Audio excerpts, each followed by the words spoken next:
Woke up quick at about noon. Hope you're having a fantastic day, no matter what day it is, no matter what time of the day it is. Thank you so much for listening, downloading. Thank you so much for streaming. Thank you so much for being a part of this little community we're growing here on the podcast with Damian Barling, presented by Vibe Health Bar, Sacramento's premier superfood cafe with locations in East Sacramento, Oak Park, and Folsom. Vibe Health Bar is where busy people go to achieve vibrant health. For more information, stalk us at Vibe Health Bar. Remember, when you go in, give them the promo code Barling Podcast. That'll get you 15% off your order.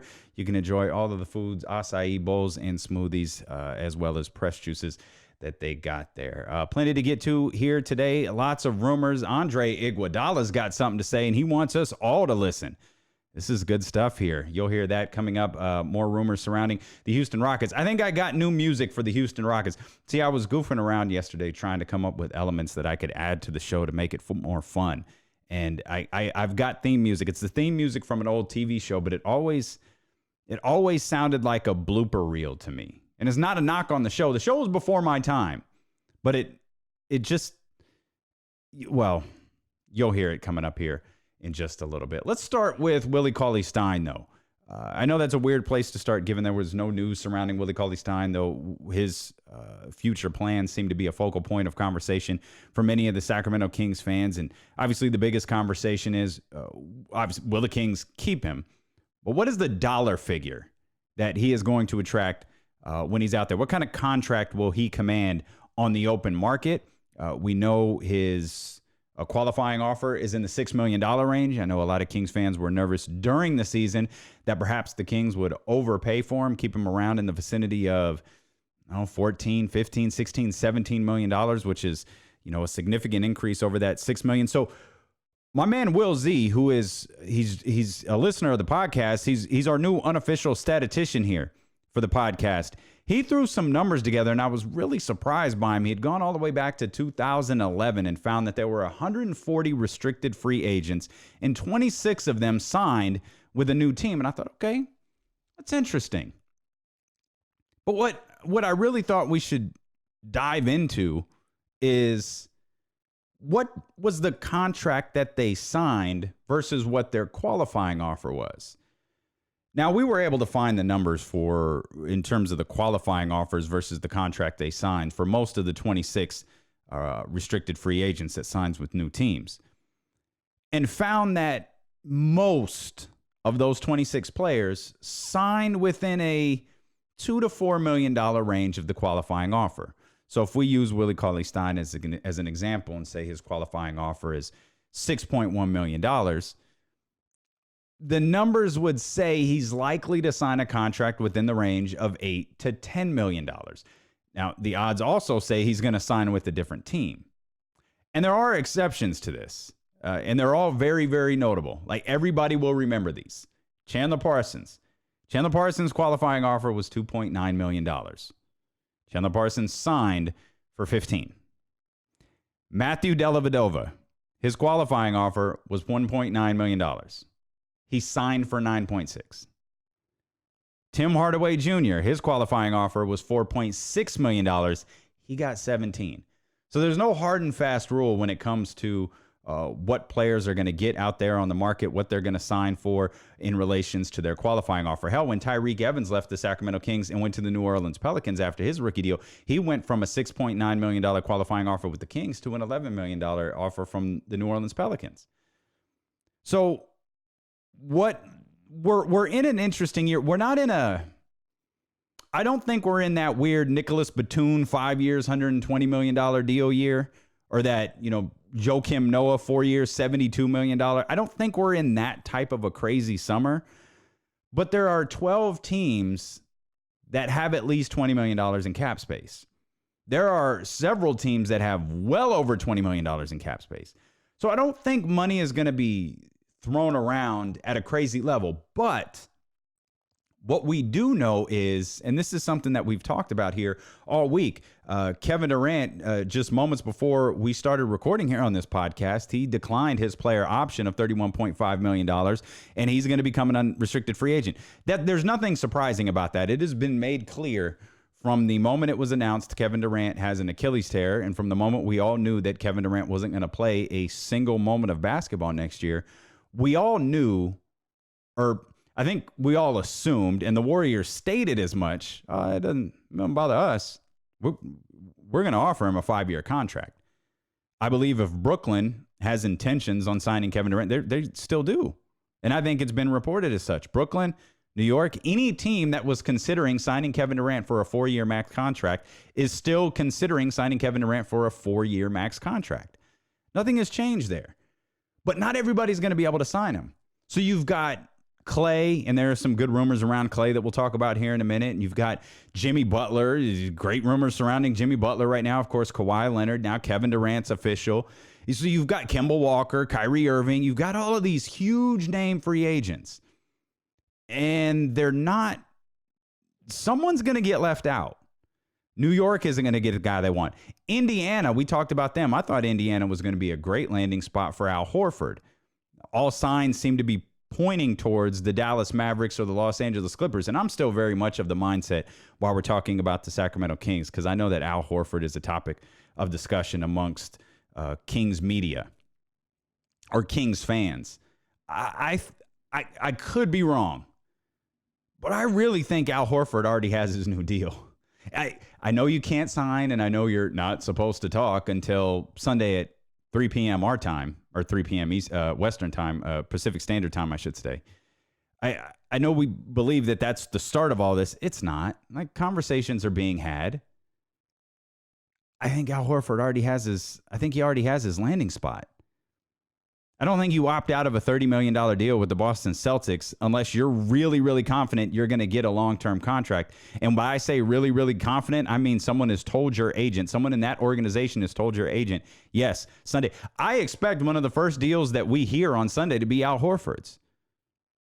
And I'm still convinced Indiana's a great landing spot for him. The guy has been to the playoffs. He's been in the league 12 years. He's been to the playoffs 11 times. Why would you move to the Western Conference? Indiana was really good last year, and they continued to play really good after Victor Oladipo went out. Al Horford could be a really solid addition there. They've got the money to pay him. Why not? Not saying that they're not interested in him, but it seems all of the signs are pointing to either Dallas or the Los Angeles Clippers. I think it's a great pickup for both teams. As we've heard, the Dallas Mavericks are preparing their 5-year max contract offer to Kristaps Porzingis. Again, it's news, but it's not. Like they made a pretty significant trade during the season to acquire Kristaps Porzingis. He never played a single minute for him. They were obviously going to offer him a 5-year contract extension, and they obviously got a pretty good indication that he was more than willing to sign it. So not all of these teams with cap space are going to be able to land that they want. I don't know who the Sacramento Kings are targeting.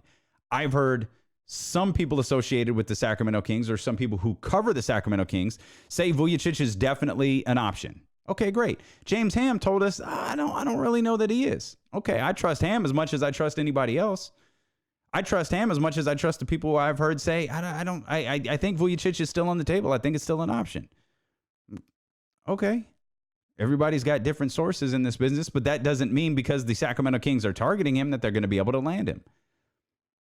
It doesn't mean that whoever the primary target is for the Sacramento Kings, even if it's the guy that I love the most, Patrick Beverley, doesn't mean they're going to be able to sign him. So you're going to be left with a ton of cap space feeling like, well, we got to sign somebody, and hell, we got to use the cap space on somebody. Who's it going to be? And I don't know that the Sacramento Kings will necessarily feel that way about Willie Cauley Stein, but I think other teams might feel that way about Willie Cauley Stein. I think a team like Brooklyn or New York might feel that way about Willie. Like, qualifying offer is 6. If we throw 10 at him, we don't think the Kings are going to match. And there is nothing over the top about a $10 million offer to the Sacramento Kings, especially given the fact of the numbers that we just laid out to you. Most players coming off of their qualifying offer who signed with new teams signed between $2 and $4 million more than what the qualifying offer is. So we're looking at, if we just play the averages, in an $8 to $10 million per year range for Willie Cauley Stein. That's not outrageous for a guy. That's not even close to outrageous for a guy who gave you 12 and 8. I know people wanted 17 and 10. Some people wanted 20 and 12. And it goes back to the question we asked earlier in this week. It goes back to the question that I've really asked about Willie Cauley Stein for a couple of years now. What is it that you want from him? Like, what is it that you want him to be able to do for your franchise? What is it that you expect him to do? Because do you really expect him to be a 22-12 guy? Sure, he has those moments where he does, and that's awesome. But is that what you thought his averages were going to be? Because I never thought those would be the averages for Willie Cauley Stein. But you get $8 to $10 million per year for a guy who will give you 12 and 8, and you're not down for that. Guy played 81 games last year. Kings fans, you're not good with that? And you still have plenty of cap space to pursue however you want to. But I think we look at this, oh, well, we've got cap space and we've got De'Aaron and we've got Buddy and we've got this improving franchise. And now we've got Luke Walton, who is a coach that we believe is respected across the league. At least we think that he is. Everybody said that he was. Okay. Well, this is going to make Sacramento a desirable destination. Oh, okay, slow down. Just slow down a little bit. I'd like to believe that. I'd very much like to believe that suddenly the Sacramento Kings are going to be able to land their free agent targets. I'm talking about marquee free agents. I don't think they're going to land Klay Thompson or Kemba Walker or Kyrie Irving or Kevin Durant or any of those players. But if Vlade and that front office has their mindset on, we want Vujicic or we want whoever their number one target is. We want Patrick Beverley. We want Dedmon, whoever. And they're able to go out and get them. Great. Great. But what will that contract be in relations to the rest of them that are signed? Because you can't compare what Willie is going to make to, that top tier of free agents. You've got to look around the league. And, I mean, you compare Willie Cauley Stein to Nicholas Batum. Willie Cauley Stein comes off the books 2 years ago. He's probably making $100 million. You go back 3 years ago or so, he's making $100 million. Because it was in successive years. Chandler Parsons, Matthew Dellavedova, Tim Hardaway Jr. It was year after year. There was just contracts that you were looking at going, ugh. Huh. Did that, huh? Timofey Mozgov is the most famous one. But there are a lot of them. There are a lot of Timofey Mozgov contracts. And we just named 3 of them. Or I don't even know that I mentioned Evan Fournier. I got that one in front of me. 5 years, $85 million. We start talking Willie Cauley Stein, 4 years, $40 million. 4 years, $42 million. Is that really outrageous? Only thing that the Sacramento Kings will have to deal with moving forward is that, and this is the plague of a lot of young teams who, it appears, draft well. It appears the Sacramento Kings drafted well. And, of course, they acquired Buddy Hield on his rookie deal. They're going to have to extend him, and shortly thereafter there's going to be De'Aaron, and then there's going to be Marvin. And, you're going to have to deal with those type of cap space issues, but that's not anything that they have to worry about right now. They have the money, but who's going to listen? But just think about that for a few minutes. Think about that the rest of the day. That's your homework assignment, no matter when you're listening. Is it you just don't want Willie Cauley Stein back here, period?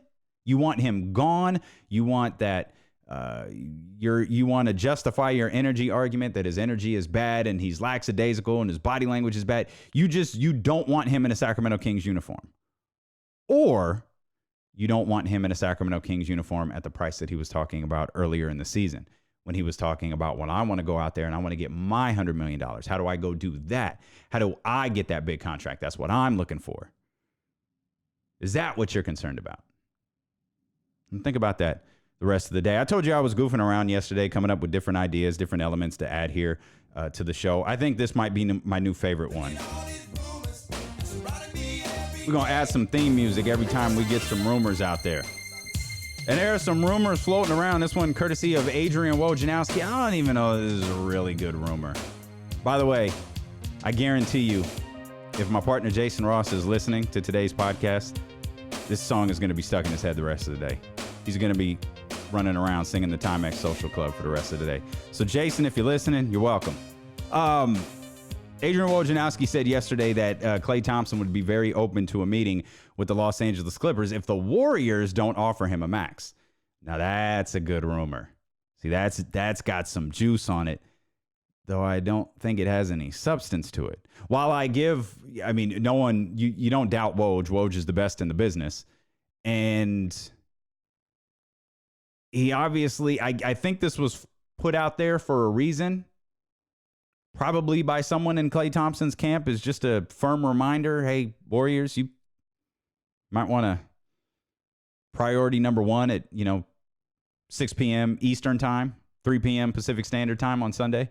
Make sure Klay Thompson is a member of the Golden State Warriors for a very, very long time.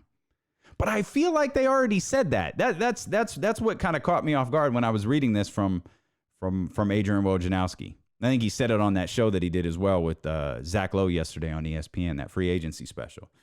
One thing that caught me off guard was, didn't the Warriors already say, but maybe it was Bob Myers in the postseason exit meetings or whatever, didn't they already say that they were going to offer Klay and Kevin Durant max money? Haven't they said on numerous occasions, money is not going to break this team up? Are we just looking for something here? I would love Klay Thompson to sign with the Los Angeles Clippers, especially since I've stated that the Clippers are going to win more games than the Lakers next year, and since I've said the Los Angeles Clippers are going to win a title within the next 4 years. I need to have a couple of guys sign there for any of that to come true. Klay Thompson would be great because I'm convinced Kawhi Leonard goes there. So you tell me Kawhi Leonard and Klay Thompson sign with the Los Angeles Clippers next year, I'm feeling pretty good about myself. I'm feeling pretty good about that prediction. But I don't think there's anything to this. I think Klay Thompson is going to be a Warrior for a really long time. And I swear, maybe it's my imagination. Maybe none of this happened. Maybe I'm just a little loopy. Who knows?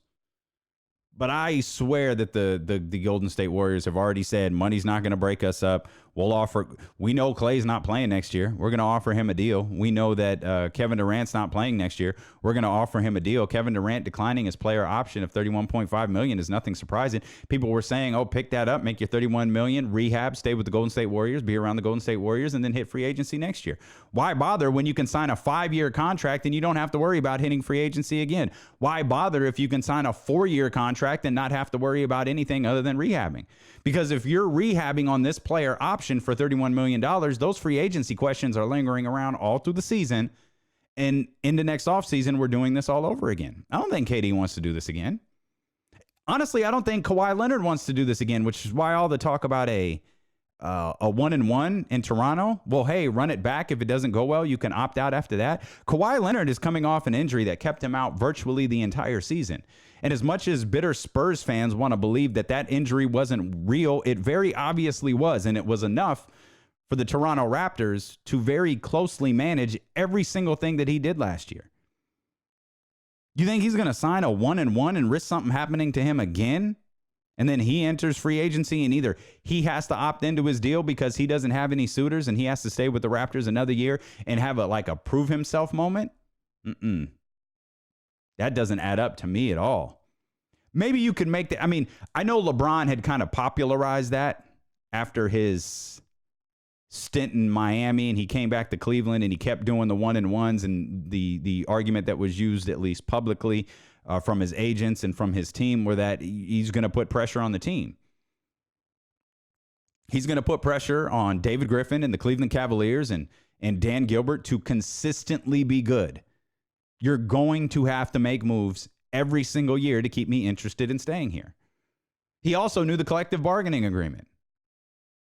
LeBron James knew when the collective bargaining agreement was up, and he knew when more money was going to come in.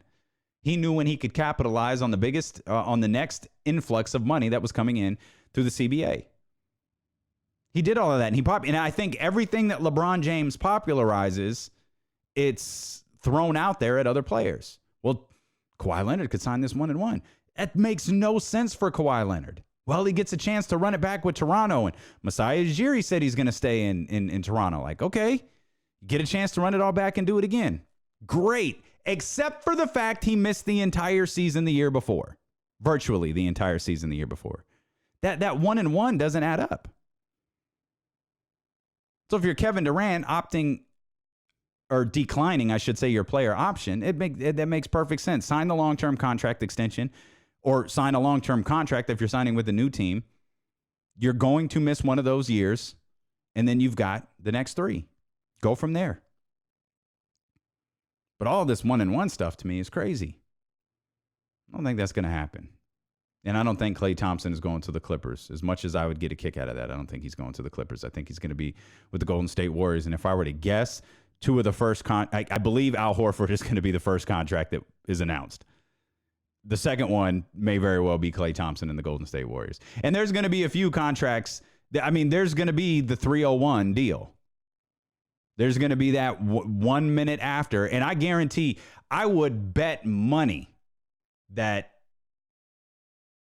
Adrian Wojnarowski has been told of at least 2 or 3 free agent signings and has been told, okay, at 301, you can tweet this because this is what we're doing. This is where we're going. It's not like the clock hits 3 o'clock and suddenly Adrian Wojnarowski or Shams or Sam Amick or any of those guys are getting flooded with text messages. Now, I'm sure that they are, but I'm pretty confident some of those insiders already know where a number of players are signing. And depending on what relationships they have across the league and with what players and with what teams and with what agencies, those tweets are going to be fired off at 3 o'clock. And then you'll start hearing, Kawhi Leonard has a meeting with the Los Angeles Clippers on Monday. Kevin Durant has a meeting with the Brooklyn Nets. I think KD is already in New York. KD might not be in New York, but his team is in New York. Woj reported today his plans have been kept. They've been kept pretty private here so far with just a couple of days until free agency begins. So remember last time, he was meeting in the Hamptons and we knew everybody that was going to him and meeting with him and doing all that stuff. We haven't heard anything of the sort this time. And I don't think we're going to get a big my next chapter essay this time. We're not going to get a big I'm coming home essay like we got from LeBron. We're not going to get any of that. I think we're just going to get simple press releases, simple tweets, things like that. The NBA has been exploring, this was according to a ESPN report that actually came out here on Wednesday morning. The NBA is exploring how it might use its 75th anniversary season as an opportunity to test some rather bold initiatives. The 75th anniversary for the NBA is coming up in the 21-22 season. And there have been talks of exploratory talks, mind you, not anything serious. There have been exploratory talks of a mid-season cup and a postseason play-in tournament and a reduction in the 82-game regular season schedule. Wow. So apparently there was a conference call about a week ago, June 17th, where a committee that consists of approximately a dozen top team executives from both basketball and business operations discussed with the league office ideas for alternatives to the traditional NBA schedule for that 21-22 season that we were just speaking of. Now, there are, again, these are just exploratory talks. There were discussions of cutting the 82-game schedule to 58 games. There was a discussion of cutting the 82-game regular season schedule to just cutting it by only a handful of games. What is this midseason cup? And whose idea is this? Why? Can someone, what is the positives of, first of all, what is it? Like a tournament, a mid-season tournament? Like what, do you get a banner? Do you get a ring? Like, hey, we're the mid-season champions of the world? Is that something where LeBron and Kawhi and KD and Steph and, yeah, dude, I'm not playing in that. Is that like the equivalent of having the California Classic in the middle of the year? What is this? Now, who needs this drastic of a change? You want to make some changes to your schedule? Here's one. Have free agency before the draft. There's a schedule change. You want to have another schedule change? Reduce maybe the first and second rounds to 5 games instead of 7. And why? You know why that's dumb? You know why this whole conversation is dumb is because the first round used to be 5. They used to have 5-game series. Why did they change it to 7? Well, because more money. That's why. You made more money, more television revenue. This league isn't giving up television revenue. Oh, well, you can add it into the midseason cup. Nah, dude. I don't want that. I don't even know what it is, and I don't want it. I'm that guy. A midseason cup, because that just sounds stupid. What championship is decided in the middle of the season? Oh, we're so proud. We won the midseason cup. Oh, what a year for our guys. Yeah, I mean, we went 10-31 the rest of the season. But damn it, we won that midseason cup. Okay. Now there's a postseason play-in tournament. Huh. How's that going to work? Just curious. Like, are there 2 winners? Because you got to have, like, a matchup because the numbers got to be even. Do the last 2 teams in the tournament, do they face off in a 7-round or 7-game playoff series? Again, I understand that these are all exploratory talks that we know nothing about. Don't enough teams make the playoffs already? 16 teams make the playoffs. In a 30-team league, 16 teams make the playoffs. Do we really need it to be 17 or 18? Well, 17 wouldn't even work. That doesn't make sense. It has to be 18. How do you play in? Like this is like the March Madness tournament. The round of 64 becomes the round of 68. Oh, we've got to make the tournament. It's got to be the round. It's got to 72 teams in. Like, we're really arguing about the 65th, 66th, 67th, 68th best team in the country. We're arguing about the 69th, 70th, 71st best team in the country. We're gonna have a team that doesn't qualify. When over half the league qualifies for the playoffs, they get a chance to get in through a play-in tournament. I don't know if this is coming across as like get off my lawn guy, but this sucks. This is a terrible, terrible idea. You don't need more teams in the playoffs unless you're going to reduce it to the top 6 seeds in each conference make the playoffs. And that's how you have a play-in tournament. I'd listen to that, but you can't have more teams making the playoffs. Because at this point, just turn the NBA playoffs into the NCAA tournament. Because damn near everybody's is going to be able to get in and shoot, do it even further, cut it down to 1 game. You want to make something exciting? You want to do something bold? That's bold. But you won't do it because it's going to cost you revenue. No league is willingly giving back money. So how they tiptoe around this over the course of the next couple of years, I'm extremely excited to see. That stupid award show that aired the other night, it's only on because TNT paid for it. TNT said, "Hey, we need something else. We need something strong. We don't have the finals. Like we need something after the season's over." I got it. Let's have an award show, and we'll let Shaq be the host. Okay. I mean, let's have it 10 weeks after the regular season. Let's have it after the draft. Let's have it when we're talking about Zion Williamson getting an autographed jersey from Drew Brees saying, "Hey, man, I'm passing you the torch. You're the guy in New Orleans now." Let's declare the rookie after that guy is in the league and all of the talk is around him. Let's go back and give the rookie of the year to the guy last year, to the guy who we haven't seen play in 10 weeks. Let's give it to him. Let's do that. Let's bring Luka Doncic back into the conversation when all of the conversation has been centering around Zion Williamson, Ja Morant, and RJ Barrett. Let's do that. Let's talk about who the coach of the year is after the coach of the year has been fired. I'm talking about Coach Bud, obviously. I'm talking about Dwayne Casey last year. Anybody, like, this killed Giannis's, it didn't kill, because I still thought it was a good moment for him. But Giannis should have been able to give that speech in front of the hometown crowd in Milwaukee. He shouldn't have given that speech in front of a bunch of NBA players and comedians and agents and all of that. He should have been able to share that moment with his fans and his family in Milwaukee. That was weak. But they paid for it. And that's all that this boils down to. They paid for it. So you don't say no to money. That's a great example. The only award show worse than the NBA one is the NFL one. Because at least with the NBA one, I saw it.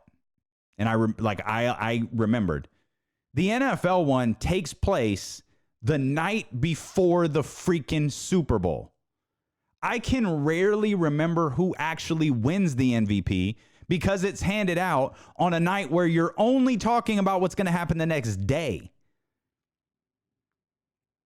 I have never seen a player in the NFL give an MVP speech. because they constantly do that. And I think that's the league's desire to constantly remind players, you're not bigger than we are. You're not bigger than the Shield. You're not bigger than the NFL. So here, in your finest moment, we're going to make sure it's drowned out by the game that's going on tomorrow. Because the game is about us. The game is about the NFL. People will tune into the Super Bowl, and even if it's down to 98 million from 105 million, people are still turning in droves. Oh, we're sick of seeing the New England Patriots. Okay. 3 million people less tuned in. Fine. That's a stretch to say that many less tuned in, but yeah, let's say they did. So you're still getting, let's go drastic and say 15 million people. 15 million people didn't tune into the Super Bowl. 90 million still did. And it doesn't matter if the Patriots are in it. It doesn't matter if your favorite team is in it. It doesn't matter if the two teams you despise the most are in it. People tune in.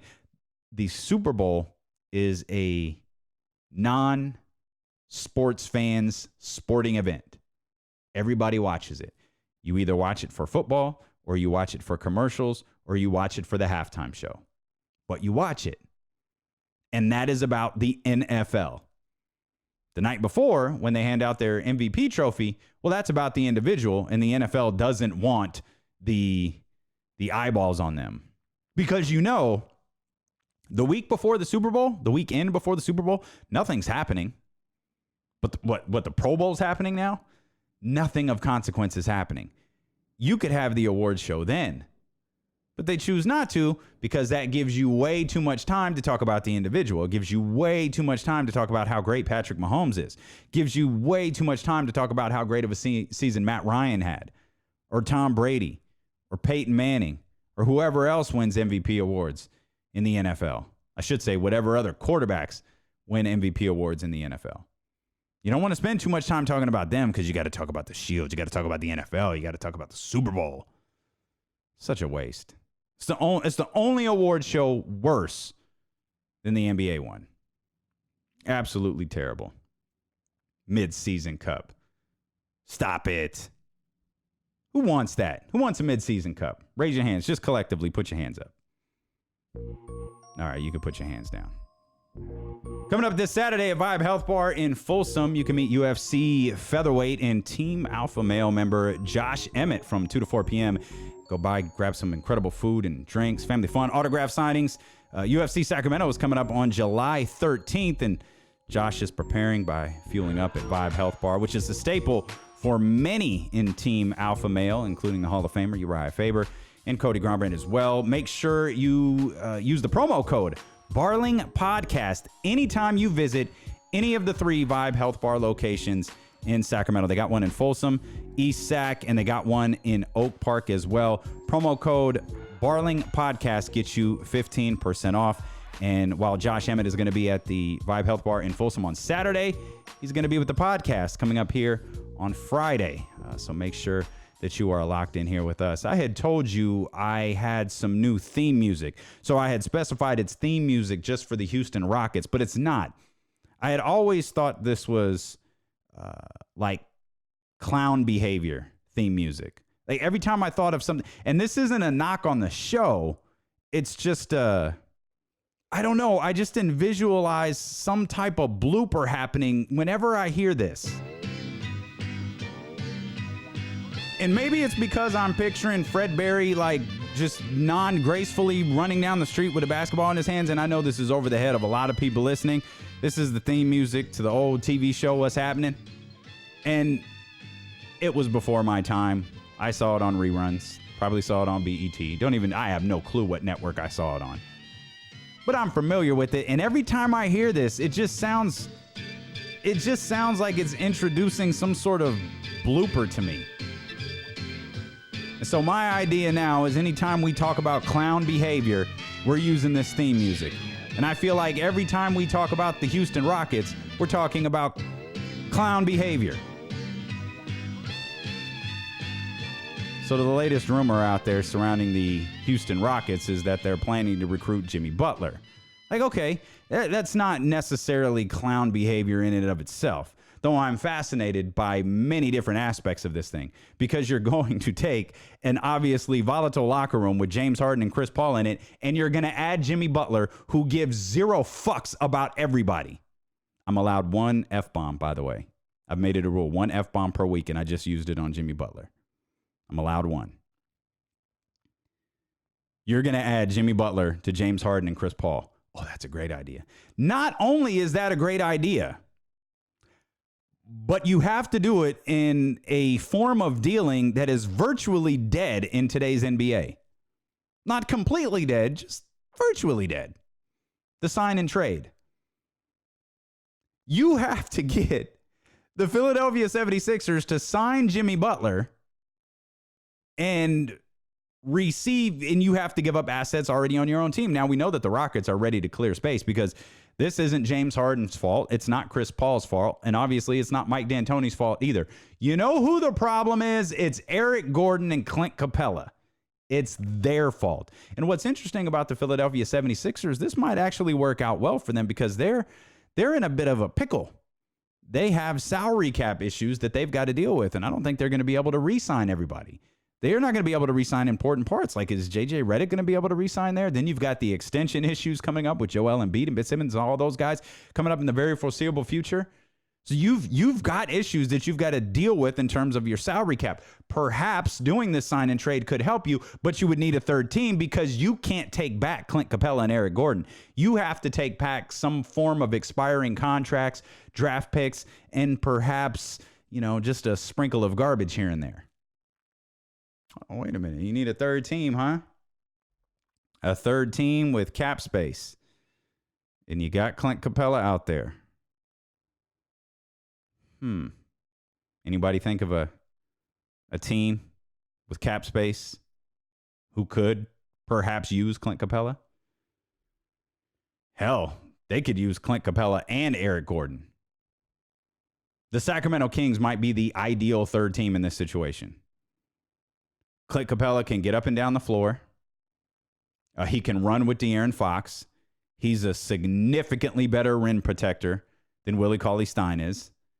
And now you have a front court that consists of, in some sort of rotation, Clint Capella, Harry Giles, and Marvin Bagley.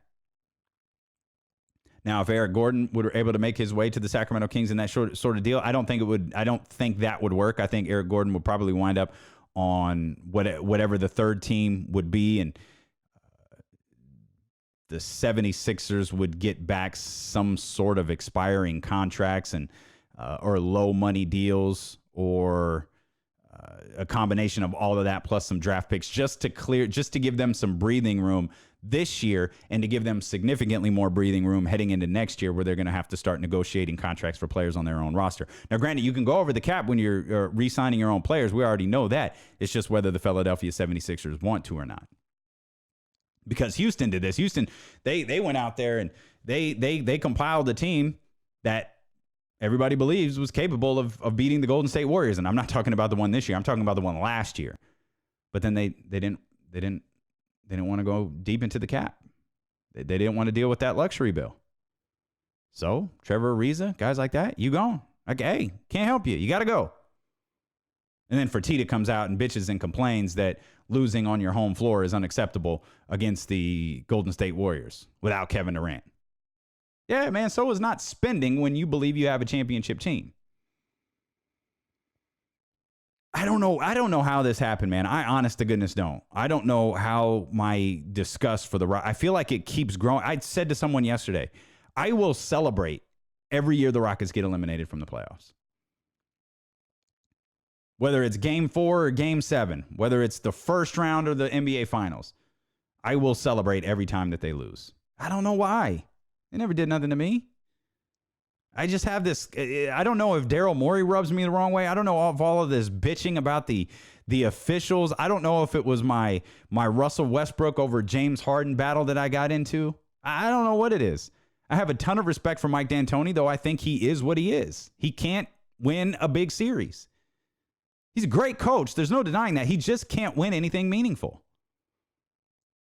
Love Chris Paul. I know what Chris Paul is, and I understand why there are a lot of people that don't like him.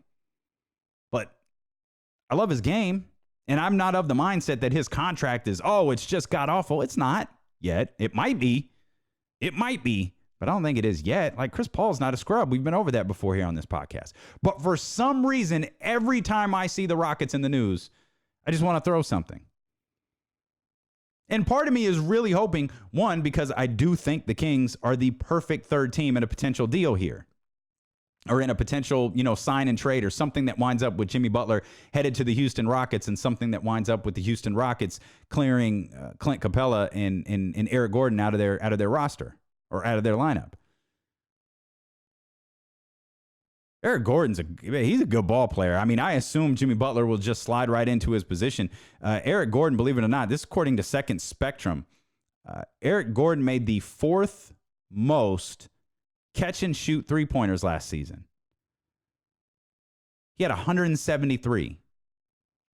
Buddy Hield was above him with 186. Klay Thompson was above him with 197. And Steph Curry was leading the pack with 211.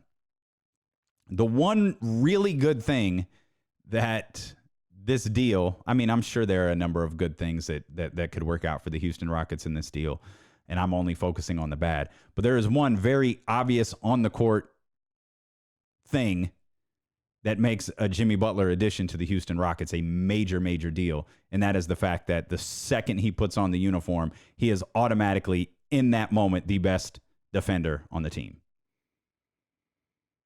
And he's one of the best isolation defenders in the entire league.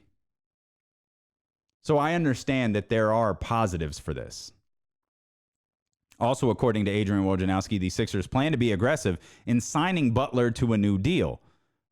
And that could, that could put an end to all of this, though I'm just not, I just don't know how the Rockets pull this off unless they're willing to have a massive, massive cap hit. But I'll be following this one. Again, sometimes we get these rumors, and oftentimes they're really good, but they, when free agency rolls around, none of it happens. Like, none of this stuff winds up happening. But this is a fun one to talk about. I mean, why not? And you know who's talking? You know who's doing a lot of talking is Andre Iguodala. Andre Iguodala's got a new book coming out. He said a number of things over the course of the last few days that has gotten some people's attention. So I'm going to play you a clip right here. It's kind of a lengthy clip, so just chill. It's about 2 minutes. And if you haven't heard it yet, it's Andre Iguodala on The Breakfast Club.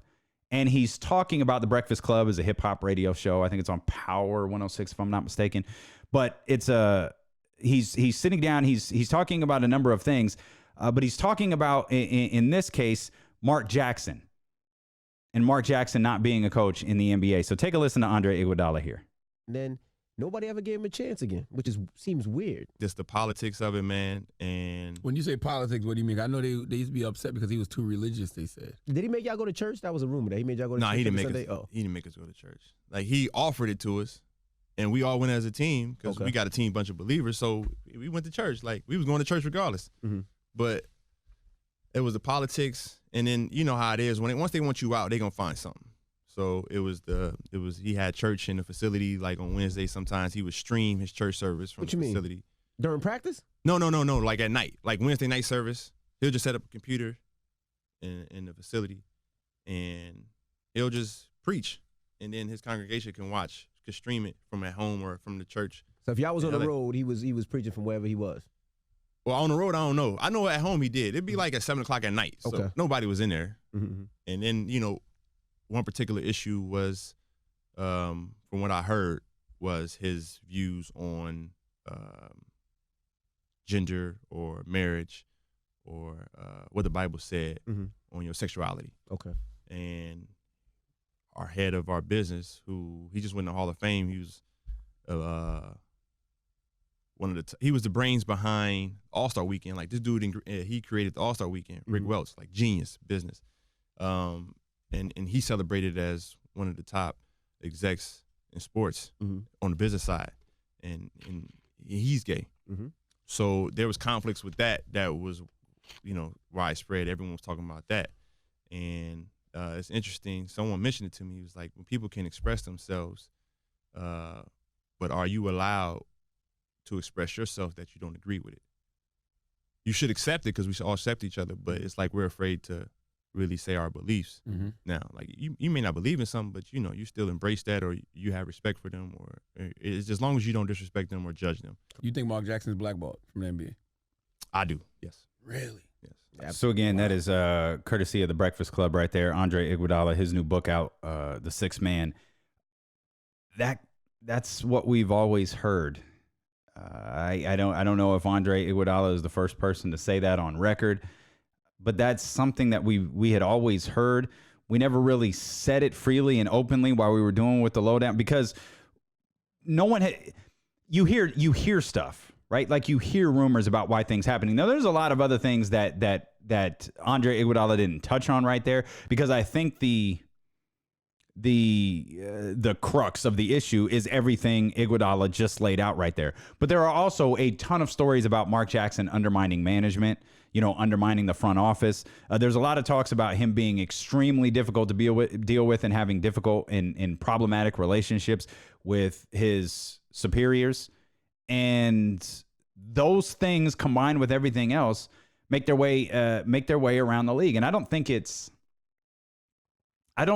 one thing that is keeping Mark Jackson out of the league, because people have said, well, it's his religious behavior, as you just heard there in that clip from Andre Iguodala. No, I don't think it's that alone. Well, it's his controversial stance, or his just stance, I guess. It's his stance, and he has a right to it on the LGBTQ community.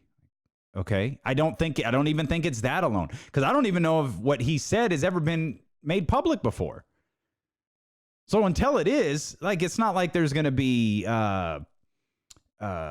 like protest for a team that signs him. Like I don't know if the remarks that really got him in trouble in terms of that sense, I don't know that they were ever made public. There has always been talks about them, and there has always been insinuations that they existed.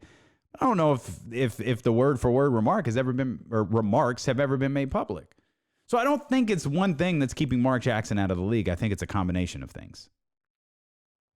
And that wasn't all that Andre. And I do think Mark Jackson is blackballed. I think he's just the fact that because he did a good job with the Golden State Warriors. He left a lot to be desired, and you saw what they did immediately following him leaving. But a lot of what they did was built on the back of Mark Jackson. And so the fact that he's never gotten another job leads you to believe that there's got to be more to this. I don't even know if Mark Jackson has gotten interviews. Like, what was the last team that Mark Jackson interviewed with? So, like, that, there's a lot of things, I think, that are keeping Mark Jackson out of the league. And candidly, I would wonder how executives feel, how management feels, how team feels, or maybe how the NBA overall feels about Mark Jackson being the lead on the broadcast for the NBA Finals, or being the lead analyst on a broadcast for the A team. For the A team on ESPN, one of their prime television partners. I'd wonder privately how they felt about that. Given all of this, once you take all of this into consideration as well, I wonder how they feel about that. Because I don't know that the NBA is the league that's gonna try to be the strong hand of the law like the NFL is. If the NFL doesn't like something that one of their partners are doing, they try to get even. Oh, ESPN, y'all talking about concussions? Oh, okay, yeah. Here's your crappy ass Monday Night Football schedule. Have fun with that. We're going to give all our marquee games to Fox, who just paid us like $1 billion for Thursday, and then we're going to give them all to NBC Sunday Night Football Night in America. But here, enjoy the Jets. Enjoy that. Have fun. That's not all Andre Iguodala said. This actually I found significantly more interesting. This was Andre Iguodala talking about the situation with Kevin Durant during the NBA Finals and his own injury issues. Because everyone's feeding stuff in our head when KD coming back, back. And the fact that it's the finals. That's what I'm saying. Mm-hmm.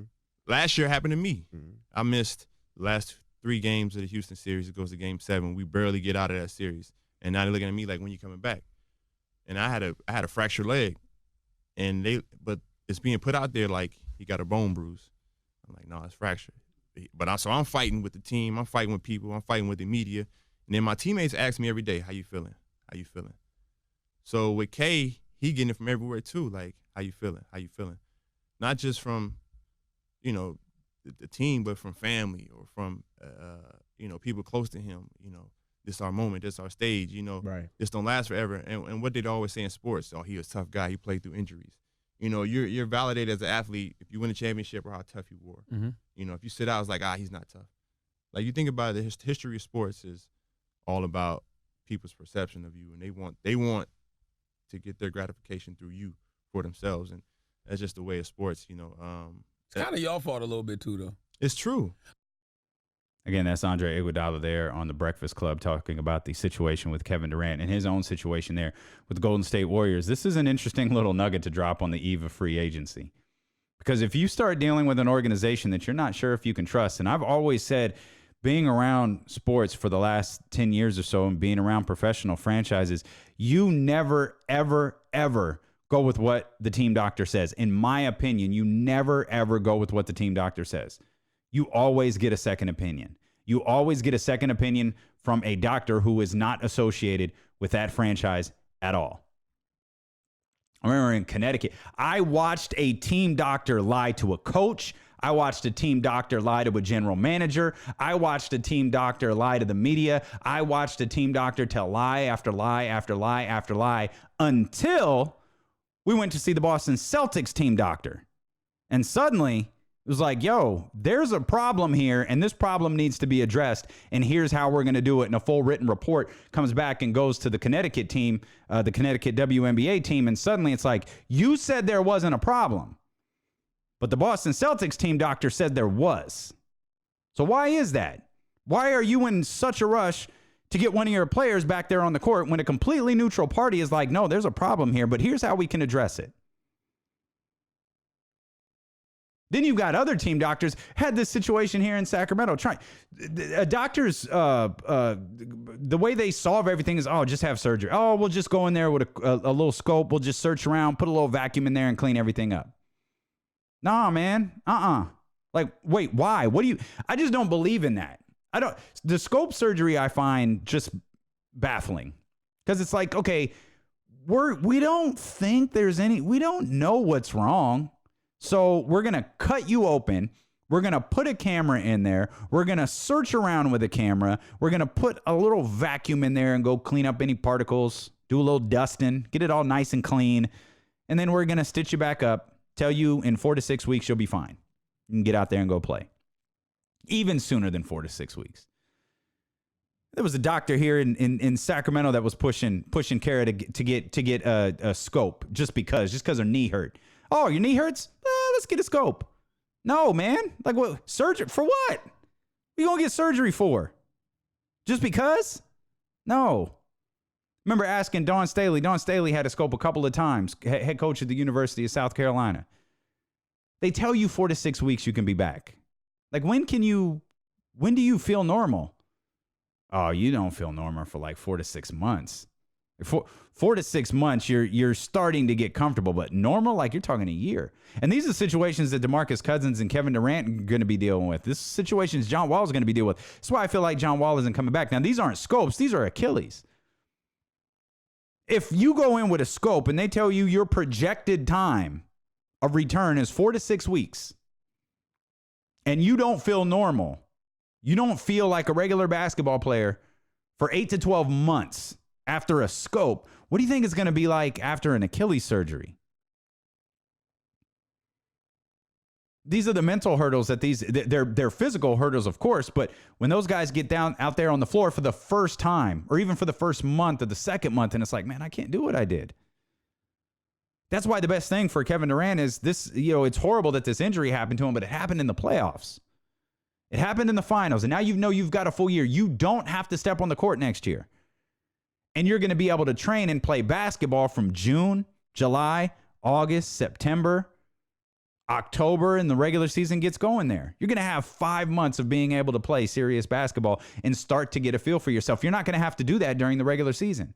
That's why I think any judgment of DeMarcus Cousins post-injury is entirely unfair. DeMarcus Cousins coming back from an Achilles injury during the season is just brutal. Rushing back, this is the consequence of him not having a long-term contract. He had to get back. He had to get back because he felt like he had to earn that contract. He had to earn his next contract. Then he got hurt again. But these guys are in a constant rush to get back. That's why you heard Sham to God there just say, yeah, it's kind of your guys' fault too. And Iggy's like, yeah, it is. It's our fault also. Like, we bring this all on ourselves. Because you always hear, particularly about, I mean, who was the guy? Someone got their tooth knocked out in a game. I can't even remember who that was earlier in the playoffs. Oh, he's a gamer. He came back out there. You get a cut on your head. You get a cut above your eye. Oh, look at him. Look at him fighting. Fred VanVleet took a shot. Oh, look at this kid. He's tough.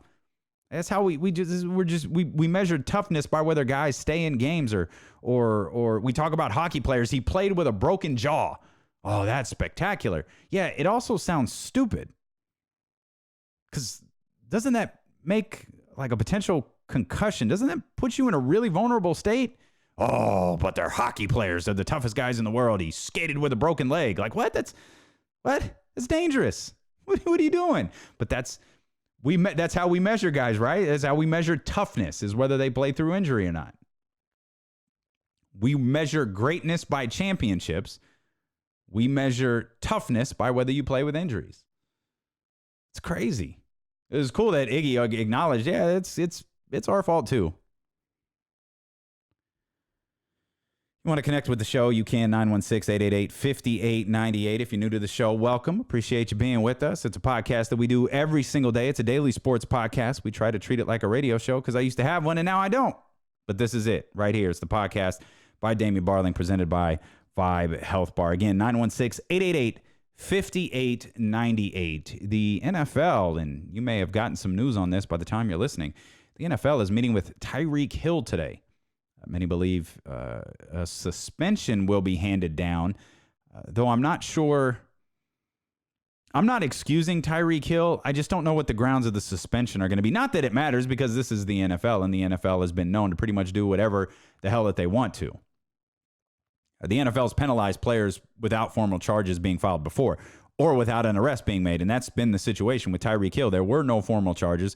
There was no arrest. One of the police officers or investigators associated with the latest situation, the child endangerment and the child abuse situation that Tyreek Hill has been dealing with is, and I just, I don't know how an investigator can possibly state this line without consequence, but he did. And it is as such. We believe a crime has occurred. However, the evidence in this case does not conclusively establish who committed this crime. Okay? Boy, that's a hell of a statement to make. Because remember, the crime that he is referring to here in this situation, if you're not familiar with the case, Tyreek Hill's son had a broken arm. What that investigator just said is, we believe somebody broke his arm. We don't believe he fell. We don't believe he tripped. We don't believe that he got hit playing football. We believe somebody hurt him. We believe that a crime was committed, but we don't have enough evidence to establish who it was. Man, you can really say that publicly? Because isn't that immediately an indictment of Tyreek Hill, or an indictment of his, I don't know what, I guess it's his wife. You could say that publicly? That's crazy to me. But he did, and there you have it. I don't think anything involving that young boy is going to get Tyreek Hill suspended. What is, though, is that he has a history of dangerous and violent behavior against women, particularly this woman. And he says on that tape, again, so much has been made of that 11-minute audio of Tyreek Hill talking to his wife. And there's nothing there. There is absolutely nothing there in that 11-minute audio that indicts Tyreek Hill. Nothing. And that woman is very, very clearly trying to get Tyreek Hill to say something that he just does not. Whether he did it or he didn't admit anything on that audio. He didn't incriminate himself on that audio. With one exception. When that woman said to him, "Your son is terrified of you," and Tyreek Hill responds, "You need to be terrified of me too, bitch." That's the line right there. That's all the NFL needs. That's it. Because you've got a strike on you. You had a strike entering the league. So the NFL has to act. The NFL has put itself in a position now where it has to act. And I still maintain what I said when Tyreek Hill got in trouble, when the circumstances of the situation were revealed, and then when the audio came out. I was consistent in my opinion, and I'm going to be consistent to it today when he's meeting with the NFL. The Kansas City Chiefs are not cutting him. The evidence is not incriminating enough. There ain't no video, player.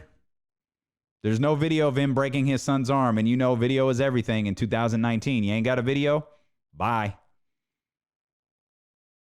Get off my lawn. This player's staying with us. He's not Kareem Hunt. Kareem Hunt, one, there was a video, and two, he's a running back. Let's not pretend that the NFL isn't all about talent. Let's not pretend that these disciplinary actions aren't handed down by teams. Not talking about the league. I'm talking about the teams. Kansas City cut Kareem Hunt. As talented as Kareem Hunt is, they cut him because they know he's a running back and we can replace him. The Kansas City Chiefs know you can't cut Tyreek Hill because you can't replace him.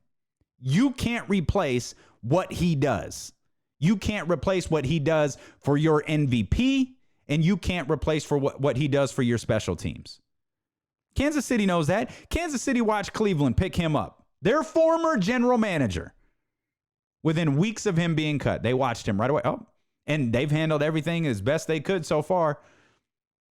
Kareem Hunt has been suspended 8 weeks. Kareem Hunt says, okay, this is my bad, terrible behavior. I'm going to sit out these 8 weeks. I'm going to come back, be a better player, better man. I'm going to help the Cleveland Browns. You think the Kansas City Chiefs are going to sit around? You think Andy Reid and that group are going to sit around and watch that happen to them again? With a player like Tyreek Hill, with the unique skill set that Tyreek Hill has, no chance. No chance. Not with what they got. Not with some audio where there is no incriminating evidence there.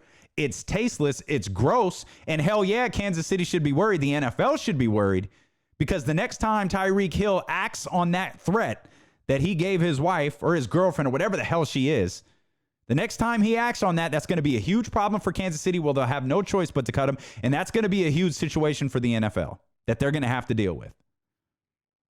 But none of that's happened yet. And until it does, Tyreek Hill will continue to be a game changer for the Kansas City Chiefs. The New York Yankees hit another home run. They hit multiple home runs yesterday, dude. The Yankees have hit a home run in 28 consecutive games. That's breaking a tie with the 2002 Texas Rangers for the longest home run streak in Major League Baseball history. Aaron Judge, he hit a home run, first home run since returning. He became the 14th different player with a home run during this 28-game home run streak. That's his first since being activated off the injured list back on June 21st. It was Judge's 15th career home run against the Toronto Blue Jays. That's tied for the most against any opponent, the other team that he has hit all these jacks against, the Baltimore Orioles. In 2017, Major League Baseball teams hit a combined 6,105 home runs. They're going to blow that out the water this year. Are we... What's juiced? The players or the balls? Wouldn't it be beneficial for Major League Baseball to just come out and say, like, yeah, the balls are juiced. What's the big deal? Like, it's more exciting. What's the problem? Because it leaves us to try to figure out, is it the ball or is it the player? Because there's a history in the league of it being the player. I don't know if there's a history in the league of it being the ball.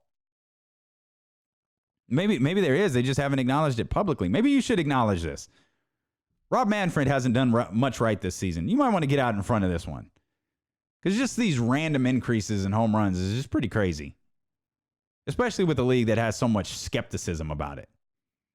And I'm all for it. Major League Baseball is more exciting when home runs are being hit, right? So, acknowledge. Either the player is juiced or the ball is juiced. One or the other. It's the podcast with Damian Barling, presented by Vibe Health Bar, Sacramento's premier superfood cafe with locations in East Sacramento, Oak Park, Folsom, Vibe Health Bar is where busy people go to achieve vibrant health. For more information, stalk us at Vibe Health Bar. Connect with us here on the podcast at 916-888-5898. That is 916-888-5898. Also, connect on Instagram at Damian Barling. That works for Twitter as well. If you're on Facebook, search Damian Barling. We have conversations go on there all day long. Our new Patreon account is live. There's already been a few donators. I greatly appreciate every single one of you. It's attached to my website, DamianBarling.com. If you want to donate to the show, you can. I love you. If you don't, it's no big deal, man. We're going to make this work one way or another, but I love having the support of so many of you, and just the downloads is enough for a support, man. So please keep that up. I hope you're digging what we're doing here so far. We continue to evolve, continue to grow. I continue to get a little bit more comfortable in this platform, because I'll be honest, when we first started this, 3 weeks ago now, I was nervous. I didn't really know how to space out the show because there was no commercial breaks.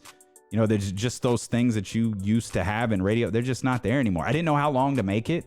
It's like, how long do people want podcasts to be? Like, I can't do a 3 hour. No one wants a 3 hour podcast. You want an hour? You want less? You know, so many people were saying, well, you got to do less than an hour. Like, I can't do that. That's not. I used to have 3 hours. Now you want me to do less than one? Man, I can't do that. I used to talk 45 to 47 minutes per hour when we had commercials and we were just getting started. So I'm settling in. I'm getting comfortable. I'm really having a lot of fun so far here, and having so much fun with you, because really, as I've said 1,000 times, and I couldn't be more genuine when I'm saying this to you, we are building this together, man. And so much of what we're doing, whether it's the Patreon account or whether it's the fact that Vibe Health Bar has jumped on board, because I could tell you now, if you guys weren't listening, not only would Vibe Health Bar not jump on board, no one would. Like, who wants to advertise on a podcast that no one is listening to? But because you guys are there, we're building something special. And even though I'm sitting in this room all by myself, I know I've got this text line to connect with you with at 916-888-5898. We've get questions, tons of questions all day long, both through that text feed and on all of the social media platforms. How about this one right here? This came in through the text line. Who do you think is the most important free agent? I'm assuming that question means league-wide, and I'm going to say it's Kawhi Leonard. I think Kawhi Leonard is the most important free agent because I think the balance of power shifts with him. If Kawhi Leonard stays in Toronto, to me, is the favorite to win the Eastern Conference. If Kawhi Leonard goes to Boston, I don't think no one's saying that's going to happen, but if Kawhi Leonard goes to Boston, Boston immediately becomes the favorite to win the Eastern Conference Finals.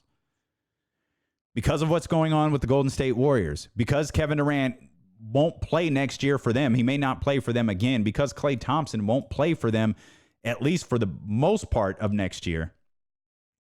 They're in a much different, they're not trash.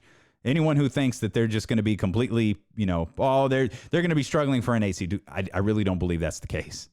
You still got Steph, you still got Dre, you still got some quality pieces there, and I think they're aware of what they're dealing with. They just can't approach this free agency until they figure out what's going to happen with Klay Thompson and Kevin Durant. That has to be their number one and number two priority, or their number one and their number 1A priority.